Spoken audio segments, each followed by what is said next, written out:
ঢাকার মতিঝিলের শাপলা চত্বরে অনুষ্ঠিত হলো এক ব্যতিক্রম ধর্মী গণজমায়েত, যেখানে ইসলামপন্থীদের অবদানকে স্বীকৃতি দেওয়ার দাবিতে একত্রিত হন হাজারো তৌহিদি জনতা। মঙ্গলবার সকাল 11টায় ইন্তিফাদাহ বাংলাদেশের ব্যানারে আয়োজিত এই গণজমায়েতে উপস্থিত ছিলেন দেশের বিভিন্ন মাদ্রাসার শিক্ষার্থী, শিক্ষক, মসজিদের ইমাম এবং সাধারণ ধর্মপ্রাণ মুসল্লিরা।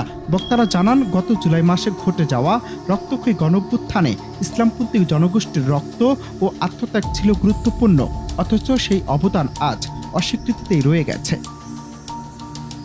বক্তারা অভিযোগ করে জানান, নতুন বাংলাদেশের রাজনৈতিক ব্যবস্থায় ইসলামপন্থীদের কণ্ঠস্বরকে উপেক্ষা করা হচ্ছে। তাদের মতে, যারা যেদিন জীবন দিয়ে দেশের ভবিষ্যৎ পরিবর্তনের ভূমিকা রেখেছেন, আজ তাদের উত্তরসূরিদের বাদ দেওয়া হচ্ছে রাষ্ট্রীয় স্বীকৃতি অংশগ্রহণের সুযোগ থেকে।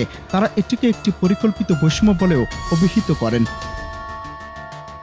এ সময় গণজমায়েত থেকে আরও দাবি উঠে আসে, স্বাধীন বাংলাদেশের আদলে গঠিত নতুন রাষ্ট্রে যেন কোনো ধর্মীয় বা আদর্শিক পক্ষপাতিত্ব না থাকে। বক্তারা বলেন, আমরা বৈষম্যের বিরুদ্ধে লড়েছি, এখনো লড়ছি।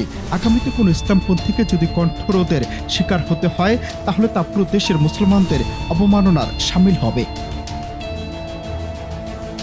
উক্ত অনুষ্ঠানে দেশের আলোচিত ইসলামী বক্তা ও ব্যক্তিত্বরা উপস্থিত ছিলেন, যাদের মধ্যে ছিলেন শেখ জসিমউদ্দিন রহমানী, শেখ এনায়েতুল্লাহ আব্বাসী, রফিকুল ইসলাম মাদানী, আবদুল্লাহ ইবনে রাজ্জাক ও আবু তোয়াহ আদনান। এদের প্রত্যেকেই তাদের বক্তব্যে ইসলামী আদর্শের পক্ষে সুসংহত ভূমিকা রাখার প্রতিশ্রুতি দেন এবং বর্তমান রাষ্ট্র ব্যবস্থার ধর্মীয় শক্তির সমান অধিকারের দাবি জানান। অনন্ত হাসান মাসুদ, বাংলা টিভি, ঢাকা।